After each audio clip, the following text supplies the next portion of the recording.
So hello everyone and welcome to this pre-recorded webinar for Third Sector Collaboration Week, which is being held between 30th of August and 3rd of September. The theme of today's discussion is community wealth building, or more specifically, asking the question of how can community wealth building facilitate collaboration between third sector organisations. Third Sector Collaboration Week aims to raise awareness of collaboration and the different methodologies or approaches that can be used to develop new partnerships. Each day of the week will focus on how collaboration can deliver on key Scottish Government policy areas, including community wealth building, which is why we're hosting this webinar today. My name is Neil Young and I help coordinate the P4P project. As a coordinator, I'm responsible for providing one-to-one support and advice to third sector organisations around procurement and around collaboration. I also develop online resources and then I deliver events and training such as these. My own background is business development within the third sector, and that includes tendering, procurement, funding, and also supply chain and partnership development. I've been with P4P since 2017, and prior to that I worked with a couple of different large third sector organisations, including the WISE Group. And I'm joined today by Mhairi Paterson from North Ayrshire Council, Anthea Coulter from CTSI and Clackmannanshire, Debbie Carter from Clackmannanshire Council, and Ailsa Clark from Inspiralba. So welcome everyone. And can I first ask you to kind of briefly introduce yourself, your organisation, and your remit at that organisation. So I'm going to stop sharing my slides there. And I'll just go with who's next to me, as is always the case with these things. So Anthea, can I ask you to go first? Good morning, I'm Anthea Coulter and I'm the manager at Clackmannanshire Third Sector Interface, and we are the local TSI and are very involved in collaborating across sectors within Clackmannanshire. Okay, and Ailsa? Hi, I'm Ailsa Clark, founder and development manager at Inspiralba. We are based in rural Argyll and work across rural Scotland in terms of developing networking opportunities and collaboration between and learning from rural social enterprise. Thanks, Ailsa. And Debbie? Hello, I'm Debbie Carter. I'm an Economic Development Strategy Officer at Clackmannanshire Council, and I'm leading on our work around the wellbeing economy and community wealth building. Thanks for that. And last but not least, Mhairi. Hi, good morning everyone. My name is Mhairi Paterson and I'm from North Ayrshire Council, and we were the first council to adopt a community wealth building strategy here in May 2020, and I'm the community wealth building coordinator for the council. Thanks, Mhairi. So I'm just going to share my screen again.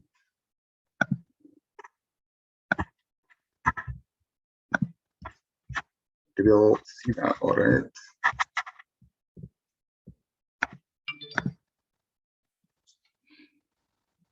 There we go. So this is today's agenda.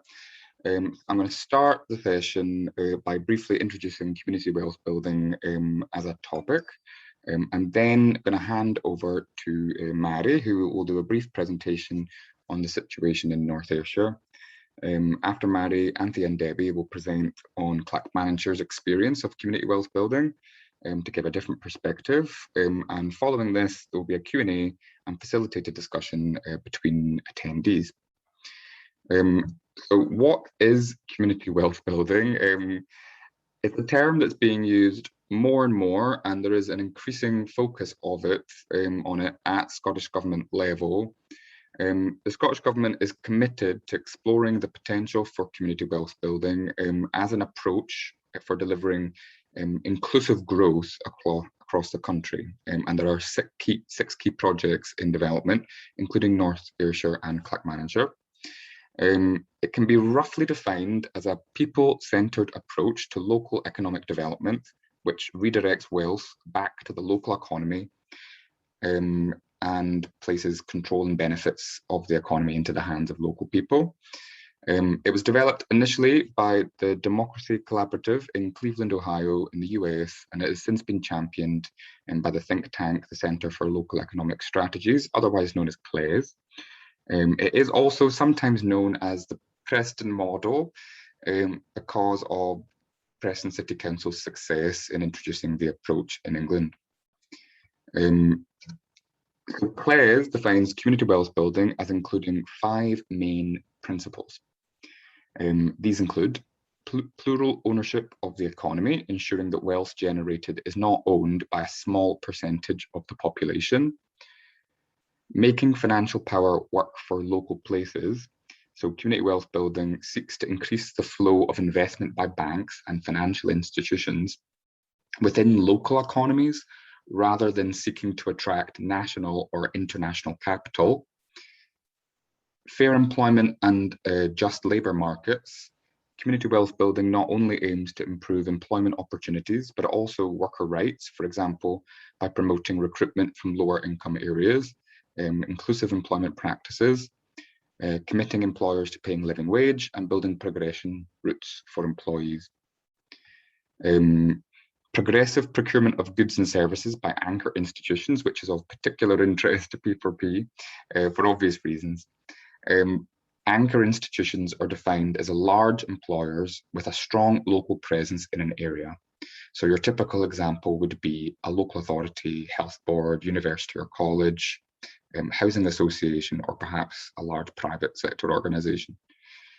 And community wealth building seeks to adapt procurement processes and decision-making to better create local supply chains and ecosystems of local enterprises, SMEs, employee-owned businesses, social enterprises, and third sector organisations. And finally, socially just use of land and property, developing the function and ownership of local assets held by anchor institutions, such as shared or community buildings and parks, so that local communities benefit from any financial or social gains. And I'm going to stop sharing my slides there. So with that in mind, that's a whistle-stop tour of community wealth building. And enough of me talking, I'm going to hand over to Mhairi from North Ayrshire Council. Thanks very much, Neil. I've just got a few slides to share, so just bear with me as I get that sorted.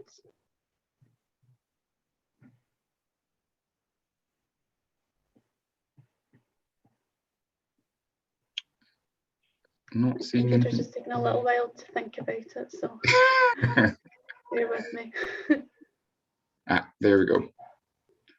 Okay, it's just about to, it's not quite shown in my screen yet, I'm getting there.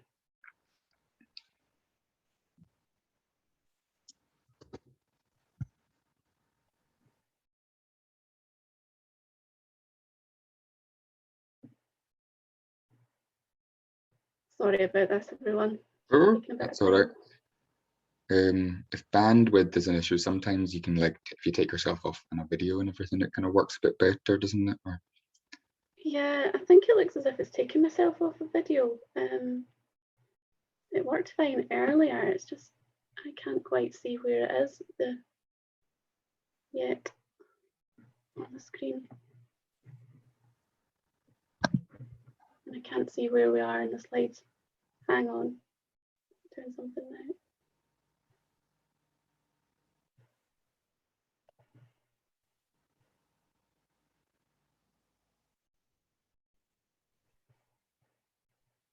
Slowly getting there. There we go. Right. I think we're there. Apologies. Okay, so as I said earlier, my name is Mhairi Paterson and I'm Community Wealth Building Coordinator here at North Ayrshire Council. And we adopted our Community Wealth Building strategy in May last year. So this is just a little bit about our Community Wealth Building strategy and how we work along that strategy internally and also regionally with our partners as well, which includes our third sector interface, which is the Ayrshire Community Trust in North Ayrshire.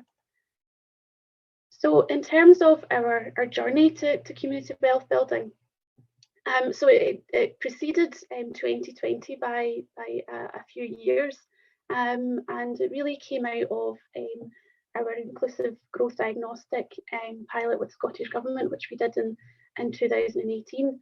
And we wanted to look at ways that we could embed this in our local authority.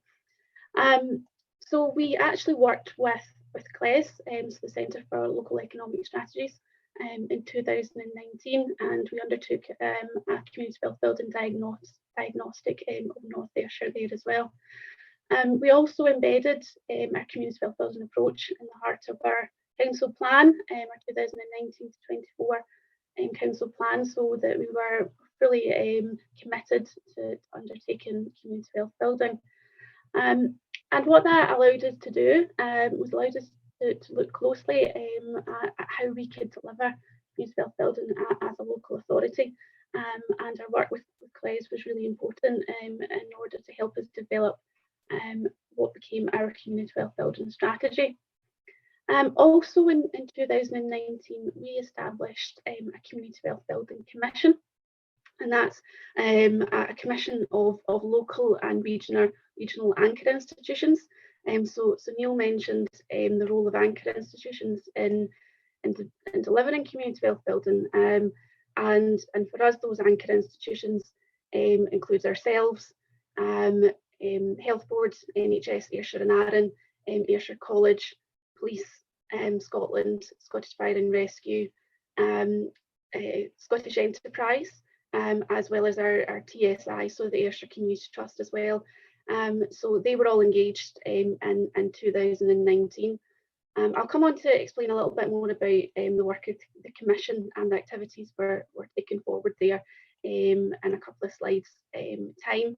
I think it's also important to note that these anchor institutions that I'm talking about here are the large ones that we have in Ayrshire.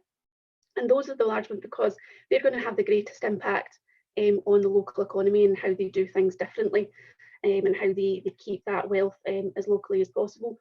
But from a North Ayrshire perspective, we also see anchor institutions as having various scales of size as well. So we see them as any institution that has a real rooted place in our region.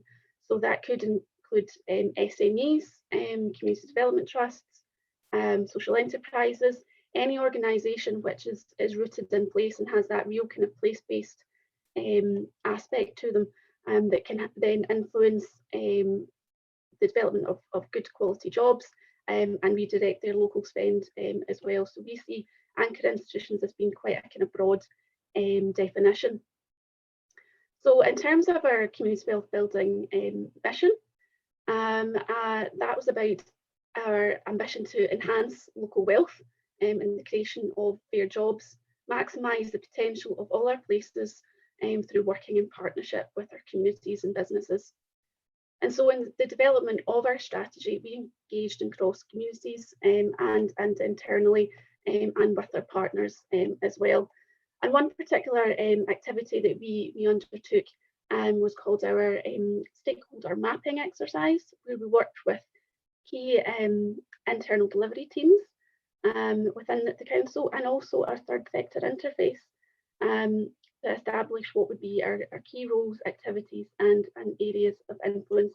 And like I said, our TSI in North Ayrshire have been really engaged in community wealth building since we started discussing it here in North Ayrshire. So it's really great to have them engaged in this.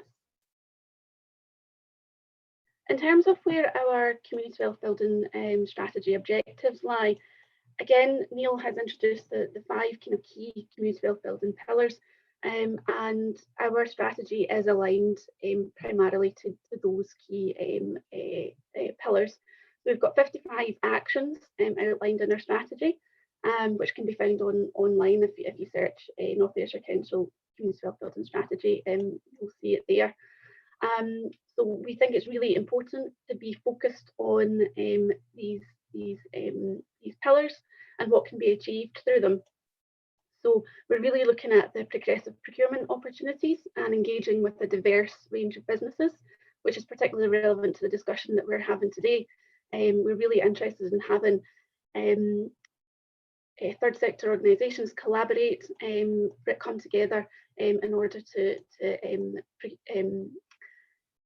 tender for public sector contracts, or not even public sector contracts, other contracts as well, and we want to support them to do that. It's also about what we can do and what we can encourage other anchor institutions, whether big or small, to do in the development of fair work and good progression opportunities for our workforce as well. It's also about seeking to recruit from kind of harder to reach areas and demographics, so lower income areas, single parents, women, and people with health issues as well. So it's really about developing that more inclusive approach to employment. Maximising our land and assets, so looking at the alternative uses for community and wider business benefit. Again, that's not just our land and assets that we occupy as a local authority. It's about working with our anchor institutions to influence them to think about things differently and creatively as well. Like I say, I'll come on to that in a little minute about our work more regionally. Using our financial power to invest locally and encourage others to invest locally as well. So looking at what regional institutions can do as well. So looking at what pension sector can do in terms of investing locally as well. And plural ownership of the economy, and this again is particularly relevant to the conversation we're having today. We're looking to see a diverse range of business models across the region, in order to develop the resilience and the sustainability of the local economy. And that means we want to see more local employment through a diverse range of businesses. So looking at social enterprises, cooperative models, inclusive employee ownership models, all sorts of inclusive models in order to increase the diversity of the local economy and encourage the wealth to be held more locally, and to encourage these types of businesses to procure from these anchor institutions that maybe traditionally wouldn't have done. And ultimately, these strategy objectives lead us to be a community wealth building council, and we work across all of our services, like I said, with our local and regional partners to achieve our social, economic and environmental well-being aspirations.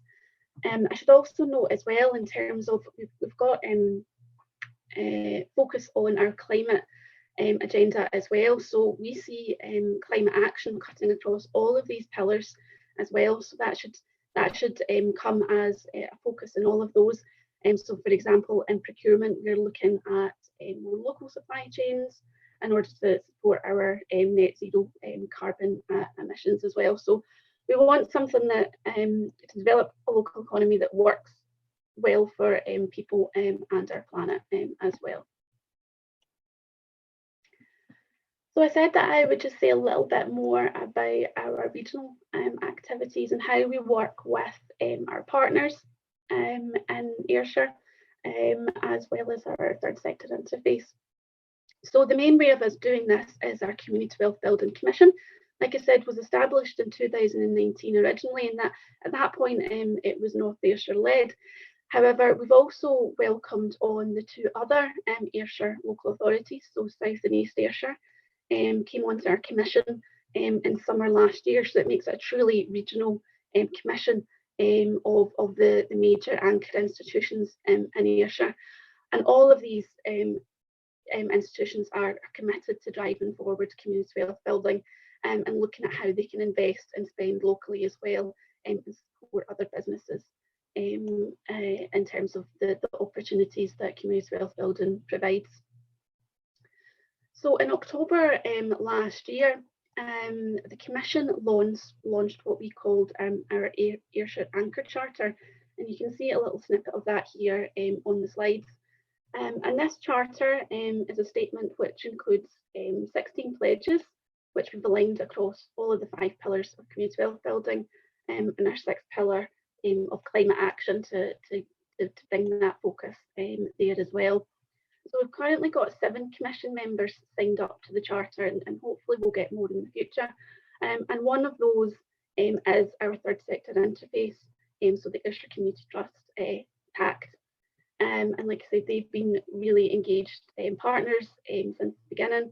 And they've also signed up to the Anchor Charter in order to try and embed that in their organisation and support it where they can.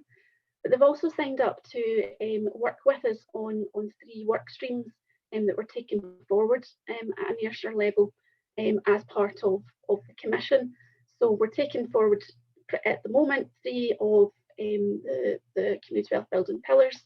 So that is procurement, fair employment, and land and assets. And TACT are involved in all of those engagements and those discussions as well. And actually, very soon they're going to be presenting at our working group for those work streams in terms of the opportunities and the challenges for the third sector in relation to community wealth building. So that'll be a really good session in order to educate the rest of the anchor institutions on what the role of the third sector are, any challenges that they present, and how they can take up the opportunities afforded by community wealth building.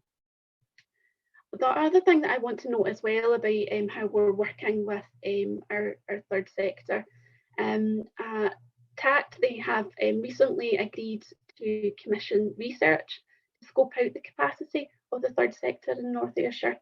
And that's really going to help identify areas of strength, areas where there's gaps in provision, and potential where organisations can collaborate together.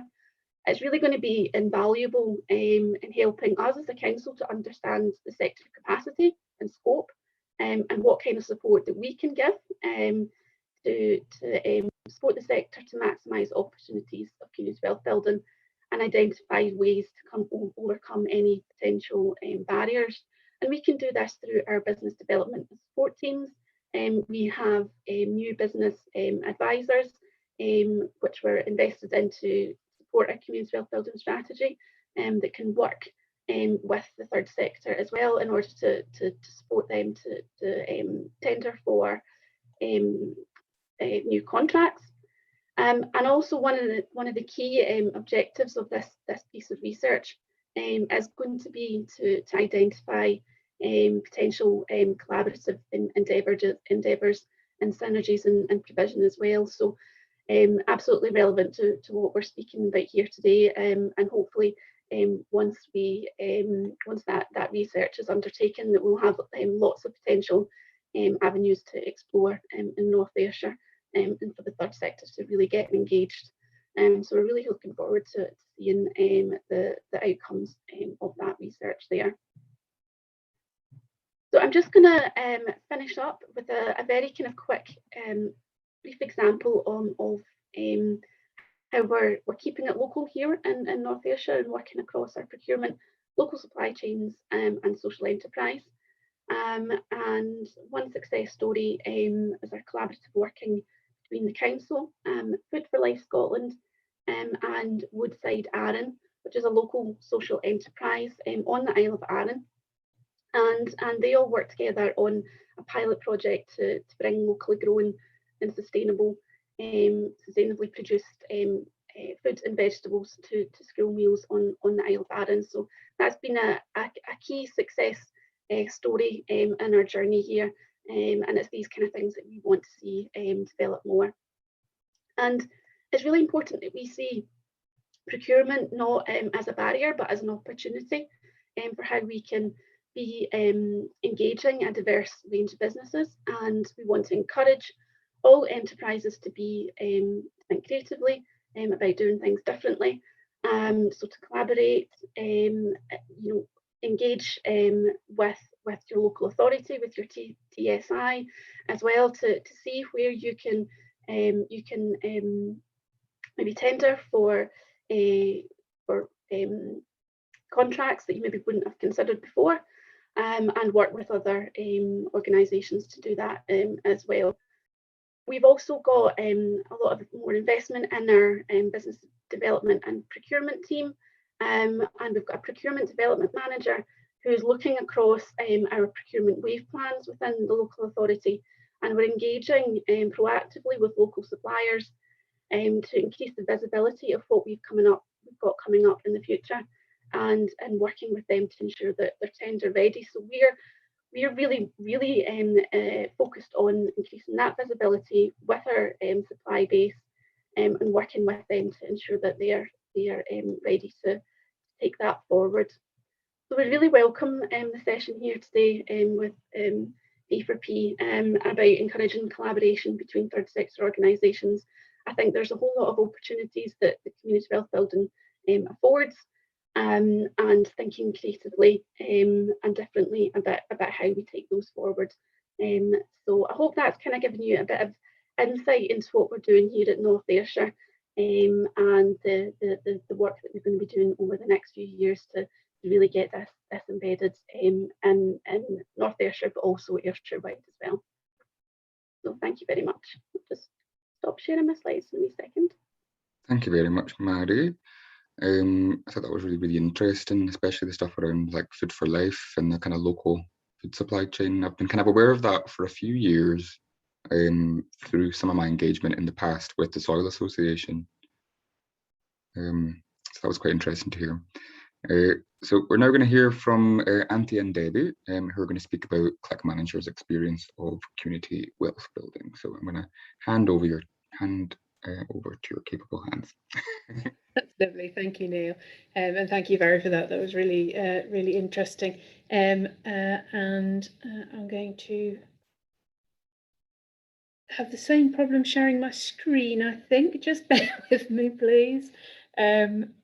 My PowerPoint presentation has disappeared, but I will start anyway, and then I will try and get the PowerPoint presentation to catch up with me as I go along. So thank you very much for inviting me along this morning with Anthea to talk about our beautiful county. It's exciting times in Clackmannanshire.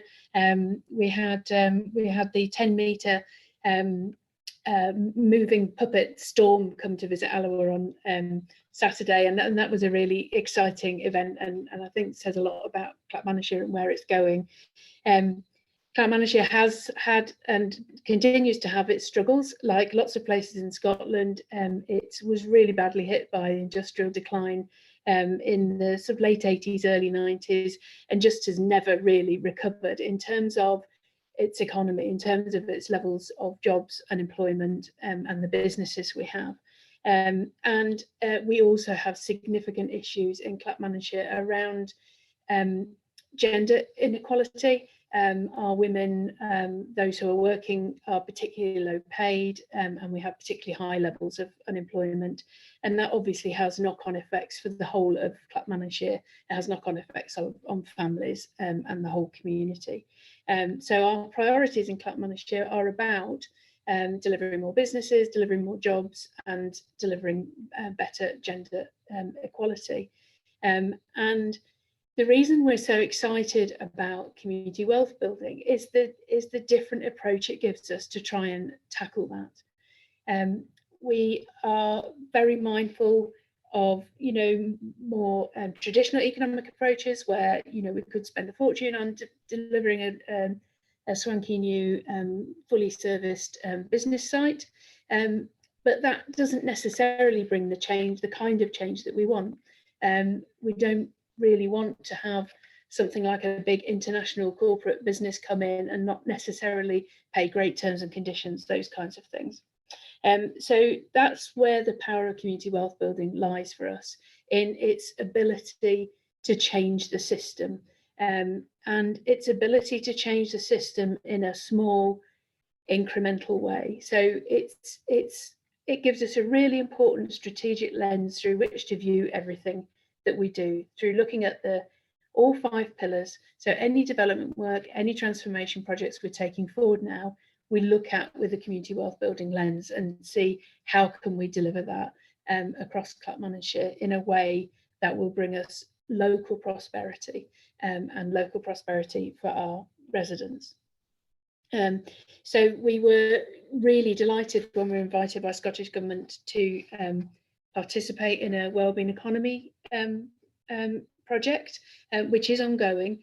And as part of that, we were very fortunate that Scottish Government, along with 4 other local authorities in Scotland, funded CLES to do us our own Community Wealth Building Action Plan, which again is available on our website. Clackmannanshire is working across all 5 pillars not with the same actions as North Ayrshire, but in the same way as North Ayrshire.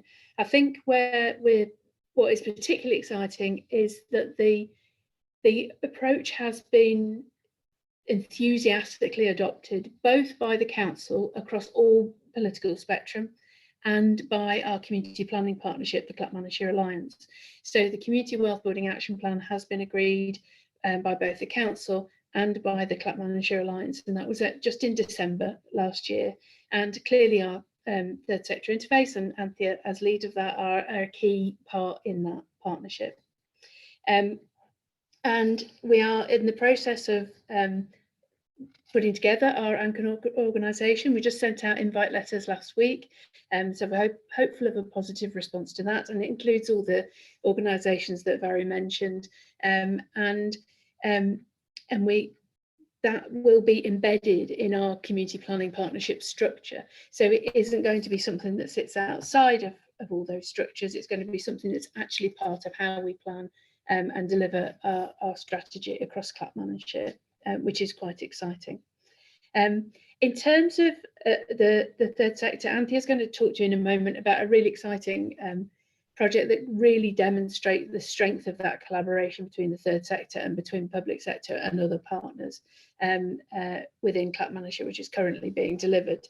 But I think I've just wanted to flag up some of the things I think are opportunities and challenges around third sector involvement in community wealth building. Within Claire's own literature about community wealth building, the third sector is described as having a collective role, that is seen as the collective efforts of the third sector are seen as an anchor. And I think that presents a challenge for the third sector, because it means that you've really got to collaborate, you've got to work collectively to be part of this. I think it's also a challenge for the other partners in the anchor partnership, because what you might expect of a large public sector organisation, you wouldn't necessarily expect of a smaller third sector partner. But I think there are opportunities for the third sector within this. So I think within any council, within any local authority area where they are adopting community wealth building, I think there's going to be a much greater focus on aligning their business support to social enterprises, to cooperatives and other community ownership models. And that will be a stronger focus in all community wealth building areas. So hopefully that's a positive. I think there's opportunities here for you to collectively demonstrate your strengths in terms of the good employment practice and the fair work practice that you already use in the third sector. In terms, and even if it's not in terms of real living wage, it could be in the sense of the flexible working opportunities you provide, and the training and support and the voice you give to your employees. But I think particularly relevant for this morning, there will be more and more opportunities to collaborate on procurement opportunities and to deliver community benefits through those opportunities. For councils and other public sector organisations who are adopting community wealth building, their procurement practice should be evolving, and ours is evolving. I wouldn't say we're a long way from getting it absolutely right, but the practice should be evolving in that in their quality criteria for their contracts, they include things around fair work and other community wealth building opportunities. And I think the third sector are really well placed to be able to demonstrate that quality in their bids for activity. And I would just want to finish really before we go on to Anthea by saying that, you know, we recognise, I certainly recognise, I think our partners recognise that there is a bit of tension around the sort of relative power of the public sector organisations that become part of community wealth building. And I have heard it said by a third sector partner that they feel that community wealth building is done to the third sector and it's not done with the third sector. And you know, I'm here to commit to doing it with But I think there are genuine challenges around the model that we need to overcome. But I'll hand over to Anthea because she's going to talk to you about a really exciting practical project that will demonstrate some of this. Thanks very much, Debbie. That's given a little bit of background, and so we're trying to, I suppose, show a sort of a journey that we've had. So although this is underway now, and we're putting pace behind it as a collective community planning partnership, we've actually been underway with a lot of work that I think clearly demonstrates the importance of the third sector as a collaborative partner. I'm just going to share my screen first. So my apologies, let me get to the right. Okay, all right. Is everyone seeing that all right? Great. So this was actually based in Alloa. So although we've got community wealth building happening in lots of different areas around Clackmannanshire, and that's actually partly a couple of years ago, the council released some of their buildings, libraries, community centres to the community. And so the TSI has been really involved in helping those different communities get established as charities or whatever legal structure they wanted, and then business planning, governance to become stronger community organisations. And that's been underway. So we've got a great picture across Clackmannanshire, much stronger community anchor organisations being established. And they were particularly important through the pandemic, actually, and were able to funnel and support communities far better. But I'm actually going to talk about Alloa in particular, because Alloa, we've done, it highlights some of the key aspects and key pillars, I think, which we're talking about here. And this actually goes back a number of years. So this was the catalyst really was a piece of derelict land, and you've got a picture on the left where the cars are sitting on it. It sits right next to our library, which is the Spears Centre. This was built by our former philanthropist, Patons, who owned the big mill in Alloa. Originally, they built it as a gym and a swimming pool. It's now our library and registrar and archives. So right next door to it was where the cooperative building was. It was taken down. Sorry. Really sorry to interrupt you, but your slides aren't moving on. We can just see the first slide. So I just thought I'd let you know, so you know. Oh, sorry. Can you not see the catalyst one? Right. No, we can just see your second slide, and we can see the. Right. Okay. That one. Can you see it now? Yeah, we're going to have to go to that option. So on the left is the picture, my apologies, and the library and a piece of derelict land, which was basically being used as sort of like a bit of car parking, overflow car parking. It was a cooperative building that was there before, and it had been taken back, the land, by the council many years ago. So about 5 years ago, they decided to use this piece of land to give it to Kingdom Housing to build housing. Through that process, and that's with Architecture and Design Scotland as well, they decided to actually make it very specialist housing, dementia-friendly housing units.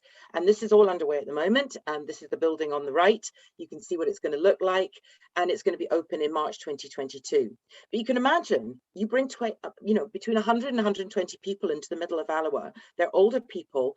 They've got specialist health needs. You actually have to have very different approaches, and you have to start collaborating. You can't just plonk something like this and expect it to work. You need to bring in resources and support to ensure that both the businesses are ready and the third sector are ready to give that level of support. And that's where the collaboration partnership started. So this was a combination. Alloa First, which is our business improvement district, was voted back in October 2018. The planning department were really involved as well at this stage in working with Architecture and Design Scotland. And CTSI had actually started, because of this other work that we're doing elsewhere in Clackmannanshire, had started using the place standard tool, or training people and community groups with using the place standard tool. So it was an ideal opportunity to use it here within Alloa to really unpick some of the issues that might be coming down the line, things that people already were fearful or worried about. It could flag up. So we used the place standard tool both in the town centre and also with Alloa South and East more recently. So between the two, which is just adjacent obviously to the town centre. This is actually the outcomes from the town centre one. You can see overall the averages are very low. So we're not good. We've not got a great picture here of what local people think of the town centre at this point 2 years ago. The two strongest areas were moving around and natural spaces, but the lowest areas were work and local economy. And interestingly, when you segmented this with age groups, actually older people were just as concerned about work and local economy as younger people. Feeling safe was a big issue, influence and sense of control, and care and maintenance. So these were highlighted. And when you've got that partnership, you can then start saying, well, what resources can we use together? How do we collaborate better to use the resources we've got? So we've got 3 organisations, Alloa First, as say the Business Improvement District, so all the businesses are paying, and third sector organisations based in the town. I'm a director on Alloa First. We've got the third sector, and we've also got the council involved at this stage. And also, I would say, health and social care are part of that picture as well. So the first thing we do, we'll look at safety. What can we do here? So Alloa First invested heavily at that point in CCTVs. This is because the Police Scotland had actually given up. They couldn't afford to carry on. So the business actually made that commitment, but rather than just working on their own, they worked with Police Scotland. So Police Scotland can come in at any point, can look at any visuals from across the town, and it has been hugely successful. They've been able to really identify where there was issues around the town, safety issues, and reduce crime. So people are feeling safer. They've actually invested again. So we've got it like throughout the town. They also invested heavily in marketing banners, investment promotions, local magazines, events, and Debbie described Storm came on Saturday. This is a huge event and a huge investment by Alloa First, but it brought a huge number of people as well to the town. From a third sector point of view, we're looking more at the people. Not just the business economy, which obviously, but what else could we offer to support these people who are moving into this housing? And we were delighted that over the last couple of years, we've been behind and backing and supporting and fundraising alongside Alzheimer's Scotland, who are opening their Forth Valley Dementia Centre right in the heart of Alloa. So we're going to have a resource there dedicated to the people who are moving into this housing. Alongside that, we've also managed to attract in other charities that have got a focus on older people, and one of them is a great charity called Give a Dog a Bone, and they effectively have dogs running alongside socialisation activities, and again, it's right in the heart of Alloa. And alongside that, we were also looking at, well, how do we make the place look nicer? So we helped set up, and I'm a volunteer on this group, I'm very passionate about place, the Alloa in Bloom group, and they got constituted a year ago. So we've got a group of volunteers growing, and we're hoping that the new residents will join this group and actually take part in the floral displays and maintenance of the town.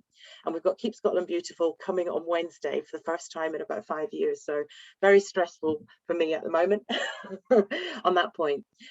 So that is the kind of third sector involvement, and that's going to grow. We hope there's going to be more third sector, we'll start seeing the benefits and working collaboratively together. Alongside that, a couple of years ago, the Scotland's Town Fund was announced from Scottish Government, and that was directing money specifically into regenerating town centres. Because we've done all this work and consultation work, we were very clear about what still needed to be done. And that created something called the Living Alloa project. And this is where we actually really looked at transforming the town centre. We have the housing, so there we have, it's the living part of it. So here number 2 is the living part. We've got, but then we're looking at how does that connect with other areas? The learning campus, which is our Forth Valley College, how connected is the town centre to that? Then actually between the areas of the town, how do we connect better? And again, it was looking at, as the safety aspect. There was a couple of really difficult bits where there was a narrow passageway, not very nice way to walk from the railway station into the town. They've taken the walls down, opened that up, and it's much, much safer. And this is all work that's going on at the moment. Also connecting right next to the new Spear living area and the Spear Centre was quite a busy road. And they've done a piece of work on that just to reduce the flow of traffic to make it safer and connect over to the cycleway and walkways better. Alongside that is also socialising. So trying to make areas in the town, nicer to sit, nicer, more pleasant for people to walk around, spend time and meet up in. And particularly they're going to pick up on the arriving. So this is I'm just down here in the bottom left-hand corner is a small building. This was actually our old toilet, our old public toilet, which was opened up until about 4 years ago. And we're converting that into a fantastic new hub. We're calling it the Alloa Hub because it's actually going to do lots of other things other than just be an active travel hub. That was the original idea, that it became an active travel hub. We are going to have Forth bikes, the e-bikes, right outside, and we'll be focusing on that. And it's obviously going to connect with the network of e-bikes we have over Forth Valley. But more importantly than this is actually where collaboration is really coming into its own. So the council's using that money that's coming through from them. So they're doing the capital investment, but actually CTSI and Alloa First working together are actually creating, for the first time, and we've never had a community ownership benefit society in Clackmannanshire, but this will have community shares. It will be a BENCOM and a charity, and we hope will lead the way for other opportunities for this in the future. It's supported by Alloa First, the business community, CTSI, and also Discover Clacks, which is our tourist umbrella body for local or businesses. It's going to promote active travel. It's going to promote health promotion. So again, health and social care are very keen in supporting this. And it's going to be volunteer run. There's going to be some staff as well, but it's going to be mainly volunteer run. But from my point of view, I'm always thinking, how's this going to make money? We don't want to be tied into grants year after year. There's no money coming from the council, so it has to make money. So it's actually going to be a tourist shop. We're going to have a made in Clacks products on sale, but actually what's going to be particularly key for it, it's going to be linking, it's going to have on the Clackmannanshire tapestries, and these are up in the top corner there, you can see. These are underway. There's 40 stitchers stitching those at the moment. It's been led by CTSI because we brought the Great Tapestry of Scotland a few years ago to Alloa as a volunteer event, and we identified that there wasn't very much about Clackmannanshire in the Great Tapestry of Scotland. So we've subsequently created these tapestries, so they will be inside. So that in a sense is an economic driver, it's a tourist driver, and you have that collaboration right at the heart of this. So this is underway. The work starts next week, and we hope to have these open for business by spring next year. So that gives a flavour just in one area of what we're doing, the different resources and the different assets that are being pulled together. But alongside that, we're also doing a few other things. We've got a new community benefits wish list that we've developed with a consultant, Sam Taylor, but also working with the council procurement and also NHS Forth Valley have got their new NHS portal. So we're building that community benefit arrangements and relationships are coming out of that. We've got a new Forth Valley social enterprise online directory. And again, we're hoping to see that really increase their sales, increase collaboration and peer support. We've got Clacks Good Food. So it's very similar to the model that North Ayrshire are doing. We're using the Sustainable Food Places framework, and we're working towards bringing that local element to food growing and food understanding to tackle food inequality. And we've also got creating through Health and Social Care Partnership a commissioning consortium, and this is the first time it's going live again in spring next year, and we hope will be a way to collaborate with third sector organisations when they're coming to tendering. So we're bringing to the table people and actually identifying, based on the strategic needs assessment and the plan of health and social care, how we're going to meet people's needs. We've got an elderly population that's getting older all the time, and these are some of the other things that are in the mix that we're bringing together. So I hope that gives you a flavour of what we're doing. And I would say definitely you've got to, third sector must work collaboratively together, but it must work across sectors. The business community is just as important that we work within. We are businesses, we have to operate as businesses. We don't have the benefits of public sector backing sometimes, and that makes us inventive in that space, flexible, resourceful, and it's far stronger if we work together in partnership. Thanks very much. Thank you very much, Anthea. That was dead interesting, and I've learned a wee bit more about Alloa in the process. So now it's now time for the Q&A. I'm going to start off by asking Ailsa a couple of questions, and then, as I mentioned before, I'll open discussion to the rest of the group. So, community wealth building in a rural and island context. Ailsa, in what ways do you think it's the same? In what ways do you think it's different? And I'm specifically said rural and island because obviously there's a distinction, and that in itself could be separate questions. Thanks, Neil. I think in terms of the pillars, there are some key benefits that rural and island communities have retained. So there's a very strong sense of place and a kind of, people and place are very connected, and that makes partnership working a strength in itself. I think some of the challenges are in relation to, for example, public sector procurement, where often, whilst place-based approaches can be really effective, in a rural context, that often means that it's a number of small organisations that are more interested in their own locality, and therefore procurement can be more challenging in terms of engaging with a number of small organisations. And we've found over the years that that has resulted in opportunities being lost, or, for example, when cuts are being made or savings are trying to be retained, it's quite often third sector delivery partners that lose out in those situations. So I think there are positives, but there are also real challenges. I think in terms of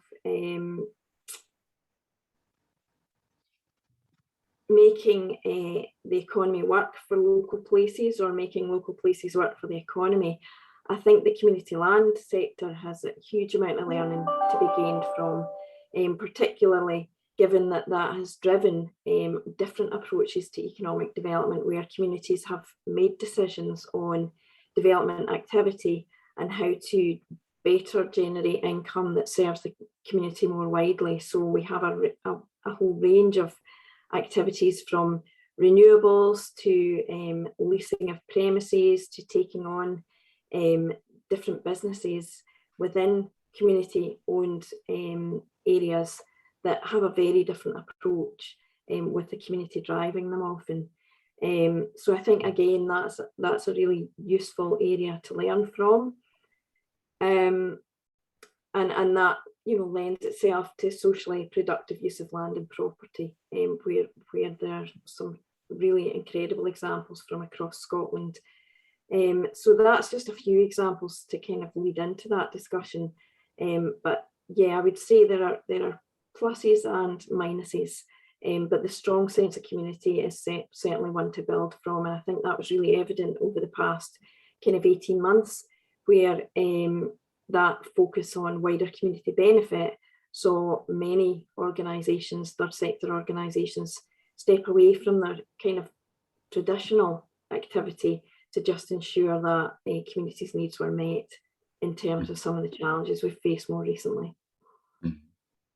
And have there been any particular developments in kind of rural or highland or island areas recently around community wealth building? I think obviously some of the community wealth building focus of Scottish Government has priority areas, which includes Western Isles. So there will be a particular policy focus there.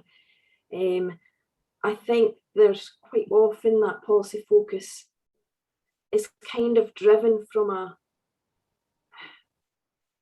can fail to recognise some of the wealth of experience that already exists within communities, particularly in terms of Indigenous community approaches, and that focus on community wealth rather than economic development. So many businesses that are run by communities don't necessarily adopt that traditional business model, which focuses on profitability, but is about keeping a service or a particular business going in a community to benefit that community. And that can be from community shops to community fuel filling stations, where if you use that traditional approach, it wouldn't necessarily work. So I think some of the policy approaches need to kind of take on board that different context means different things, and I think they will be gaining that, because some of the approaches that they're taking with, for example, the Western Isles, to be able to glean that sense of learning. I think in terms of examples, we've seen and continue to see quite a number of community learning exchanges, and there is a real sense of sharing and the value of sharing. So there's less competitiveness, I would say, with organisations in the rural context, because they are very much focused on delivering solutions for their own locality. So there's a real strong willingness to share practice, to share lessons learned, and we've certainly supported a number of community learning exchanges through the Rural Social Enterprise Hub, and that has assisted third sector organisations in one area to learn from another area, and vice versa, to kind of improve services or opportunities for their locality. That's interesting, and it's also interesting to hear about the kind of the Western Isles move towards community wealth building. One thing I think that's worth noting is, and I think you kind of alluded to this, is that although maybe a lot of areas don't use the term community wealth building, doesn't mean it's not happening. It's just that maybe it's not been adopted in maybe a formal kind of way. Yeah, and I think that's important to note, that community wealth building as an approach has actually existed in many Indigenous communities for a long history, and that's probably why we've seen the roots of community land ownership in rural Scotland, because it's very much been about addressing market failure and communities coming together to find solutions, and that bottom-up approach as a way of finding those solutions with community land at its heart. But that goes right across the board, everything from running village halls and taking on more kind of business type facilities, like, as I mentioned, fuel filling stations and shops. It's very driven by community needs, and it's led by communities coming together to find those solutions. So I think there is a wealth of experience out there that can be learned from. Mm-hmm. That's great, thank you for that. So I'm now going to open up the discussion to everyone, and I'm going to kick off with, and we've kind of spoken about this a wee bit already, but how should third sector organisations play a role in community wealth building? So using the word should specifically, so not reflecting reality, but what is kind of the ideal situation? So does anyone want to kind of comment on that first? I'm happy to if you'd like. I think should is the right word, and I think Ailsa made a really good point there, that they already are. There's a lot of really excellent work going on, and I think what community wealth building is embracing that and getting the formal approach to economic development. It is economic development. Community wealth building is an economic development approach, but it's just a different economic approach to one that governments and businesses and councils have been using over recent years. And certainly in terms of local business approaches, very much social enterprise, community-owned models are at the heart of community wealth building. And if we don't see a rise in those, then I think to a certain extent we will have failed.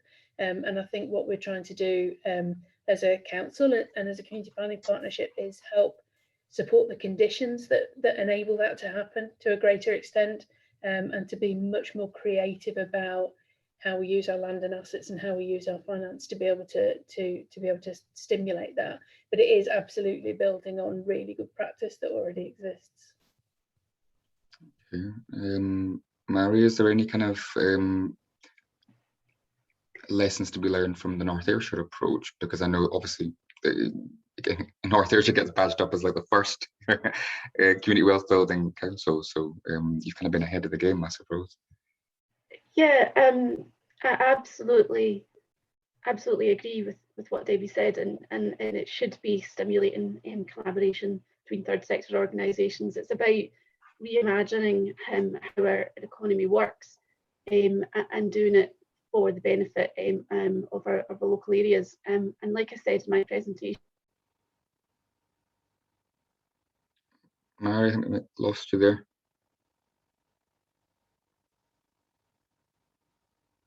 Does anyone else not hear Mhairi? Is it just me? No. It's always that thing where you don't know if it's just you or if it's your connection or someone else's connection, isn't Do you want me to come in till Mhairi comes back?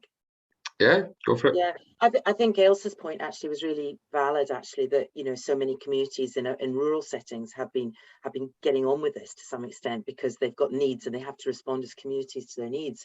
Otherwise, they become much more fragile. And I think when I arrived in Clackmannanshire sort of 4.5 years ago, at the point that these community centres were being released by the council, I did say to a number of communities through that process, and it was tough for me to say it, was say, this is a real opportunity. You know, you've actually had a bit of a Rolls-Royce service. Every 2 miles down the road, you've got a library between you. That doesn't happen in other parts of Scotland, in particular rural Scotland. But see this as an opportunity. This could be a driver within your community in a way that you've never had before, an opportunity. And that's exactly what happened. And that's where some of them have really embraced that concept. Some of them are just on lease arrangements still with the council, and those are good lease arrangements. Some of them have actually, one of them, Tullybody, has actually had Scottish Land Fund money and purchased their building. But what's happening within those buildings is actually businesses, so local entrepreneurs. You know, it could be a dog training, or it could be, you know, somebody doing circuit training or Zumba. These are individuals actually using and local. So you've got that integration of business and driving that local economy. And I think as we move to a more blended working model where people are going to continue to be based at home for a couple of days a week, the added advantage of having that within a community is going to be even greater as we go forward. I think there's such fantastic opportunities. What we're trying to do, I think now, I suppose as a TSI, is how do we help those organisations govern themselves better? You know, make sure their business planning, and actually, as Debbie's absolutely right, is getting the conditions right and the support right there. So the TSI Scotland Network, now we're working with the Robertson Trust on an online platform to bring in training that can be accessed by any volunteer across Scotland or staff member of a third sector organisation, but also maybe some of our other local community planning partners, so that we've got that integration. How do we bring No One Left Behind, for example, and some of that finance to help youth come directly into communities? How do we change some of the hospital at home, you know, bringing it more into communities and change some of those modelling? And that's the bit that's really exciting going forward. And there's a real opportunity to, you know, make sure that what we did what some of the real benefits that came out of the pandemic are carried forward. I think, you know, Debbie and I are both on something called the Clackmannanshire Business Support Partnership.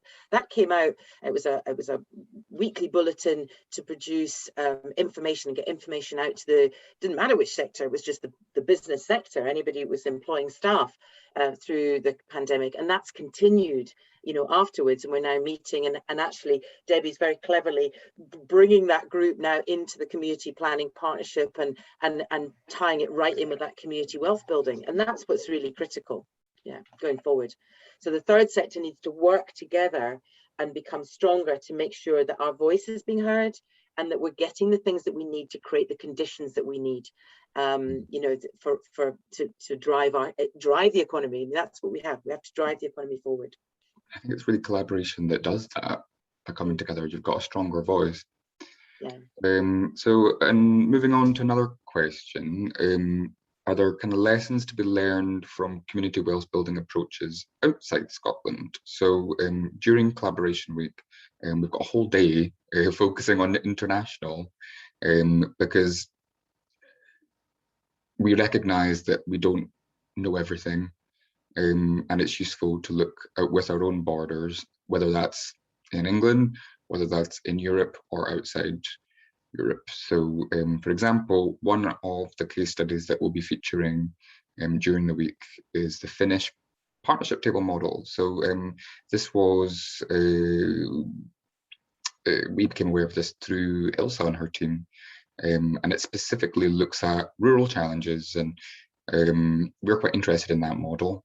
Is that something, Ailsa, that you think could be adopted here, or for specific challenges that are maybe experienced in a rural area?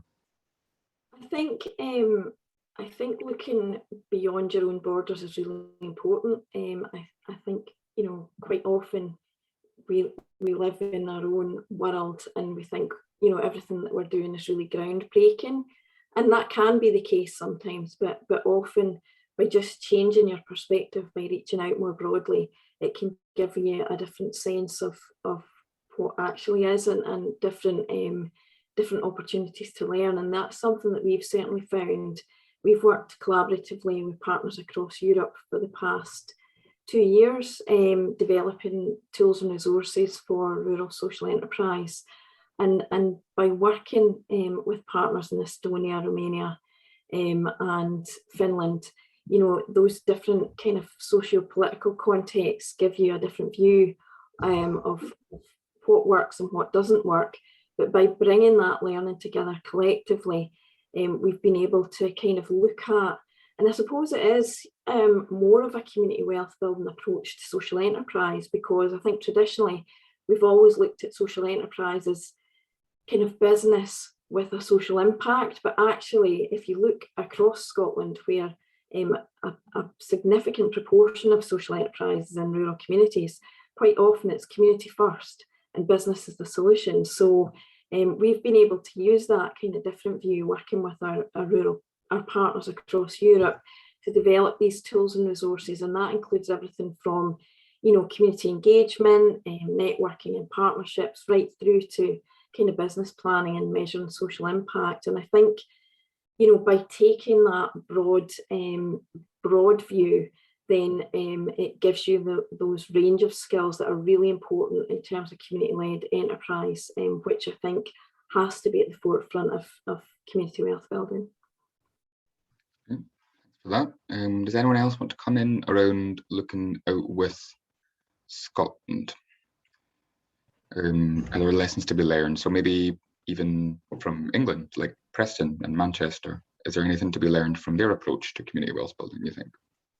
I was about to mention the Preston model in terms of what they've been able to achieve in terms of their local procurement spend, and I think within 4 years they were able to increase their spend in Preston by £70 million.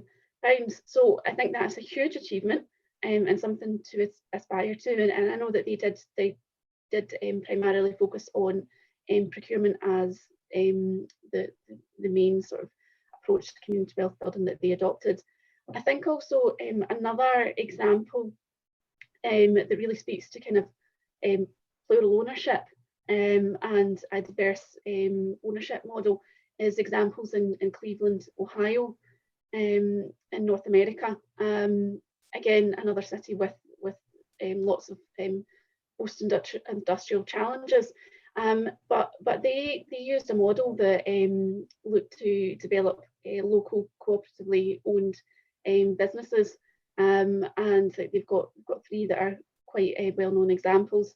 A laundry business that took on contracts from their anchor institutions, energy installation as well, and a new way of growing plants and vegetables through hydroponics. So I think that's a great example of creative ways of addressing gaps in a local economy, and really you know, looking to see how the local area can fill that and address that and increase that wealth within the area by taking on the contracts from the bigger anchor institutions. So I think that's another great example of thinking creatively and adaptively about the situation at hand.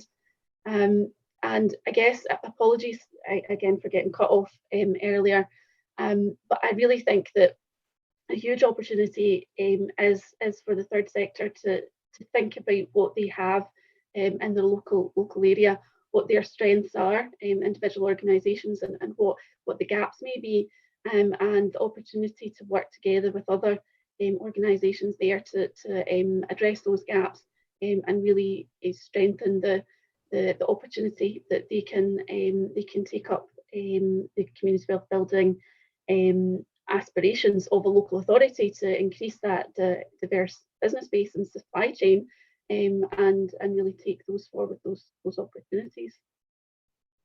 Thanks, Mhairi. So just to finish up, I suppose, just one thing to know, I always kind of think about Preston and Manchester because we did a study visit down there. It was like a It was funded through the Community Learning Exchange. So it was a community learning exchange to learn more about what community wealth building could mean for the third sector. We did that a few years ago. Although it's called the Preston model, I always think Manchester is a particularly good example, and I only think about this as a procurement geek because they rate social value up to 40% in tenders. Imagine that. So like it's like around 5 or 10% usually under community benefit in Scotland. So that's all we have time for today. I'm going to kind of wrap up there because I'm conscious of time and we've run over a wee bit. So special thanks to today's attendees and panelists who took time out of their day to do this session. So thank you very, very much for coming along to the session today. And if you haven't already, please check out the programme for Collaboration Week on the P4P website. There's lots on, there's something to suit everyone between kind of live events and webinars, pre-recorded sessions, videos, podcasts, graphics, blogs. And if you'd like to speak to a member of the P4P team, you can contact me or Yvonne using the Contact Us form on the P4P website or by emailing info@p4p.org.uk. So thanks again and bye for now.